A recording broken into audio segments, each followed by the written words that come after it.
বন্ধুরা, চলুন টোটোপাড়া। দেখছেন টোটোপাড়া? টোটোপাড়া আপনারা শুনেছেন আগে হয়তো। টোটোপাড়া কিন্তু একটা বিখ্যাত জায়গা, যেটা ছোটবেলা থেকে আপনারা পড়ে টোটো জনজাতির বাস।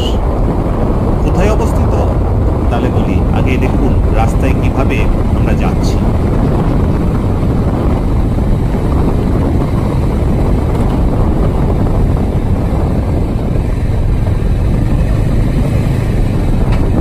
রাস্তাটা তৈরি করে দিয়েছে রাজ্য সরকার, খুব ভালো রাস্তা করেছে। জঙ্গলের মধ্যে দিয়ে যাচ্ছে, জলদাপাড়া অভয়ারণ্য।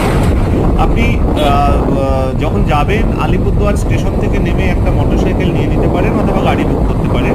বলেন টোটোপাড়া যাব। 31 নম্বর জাতীয় সড়ক হয়ে মাদারিহাট অঞ্চল থেকে ঢুকতে হবে। 22-23 কিলোমিটার আপনাকে যেতে হবে টোটোপাড়া যাওয়ার জন্য। তো রাস্তার মধ্যে পড়বে 4টে খরস্রোতা নদী, যেটা মূলত হাওড়ি নদী তিতি বনাঞ্চলের মধ্যে পড়ে।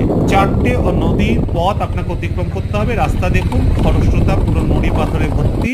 এই রাস্তায় গাড়ি চলছে এবং এই রাস্তা দিয়ে আপনাকে অতিক্রম করতে হবে। দেখুন রাস্তাটা কিভাবে শেষ হয়ে যাচ্ছে। এই যে রাস্তাটা শেষ হচ্ছে, এরপরে কিন্তু আবার নদী পথ, যেটা কোনো রাস্তা নেই, যেটা এরপরে কিন্তু আর রাস্তা নেই, কারণ রাস্তাটা এর মধ্যে শেষ হয়ে যাবে। রাস্তা এরকম নুড়ি পাথরে ভর্তি। বর্ষাকালে কিন্তু টোটো জনজাতির খুব কষ্ট হয়। বর্ষাকালে এই একটাই পথ, যেটা চারখানা এরকম হাওড়ি নদীর ক্রসিং, তাকে পারাতে হবে। টোটো সামনে টেকার যাচ্ছে, এদের যাতায়াতের পথ বলতে টেকার 2-3টে বাস চলে। হ্যাঁ, এখন একটু আধুনিক হয়েছে, যারা মোটরসাইকেল চালায় একটু সেখানে কারেন্টের লাইনও পৌঁছে গিয়েছে। তবে তবে তাদের যে জীবিকা সুপারি চাষ, এছাড়াও কমলালেবু চাষ হয়। এছাড়াও গরু, মোষ, ছাগল, প্রচুর গৃহপালিত পশু তারা পোষে। এবং আপনাদের একটা আলাদা অভিজ্ঞতা, অ্যাডভেঞ্চার মানে আপনাকে বলে বোঝাতে পারবো না।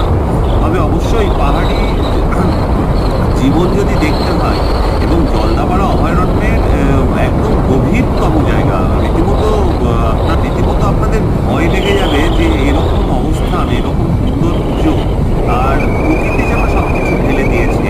দেখুন রাস্তাটা দেখুন, একদম সবুজে ঘেরা, কালো পিচের রাস্তা। মনে হবে যেন জীবনটা পরিপূর্ণতায় অর্জন করেছে। শহরে জীবন তো কাটালেন অনেক।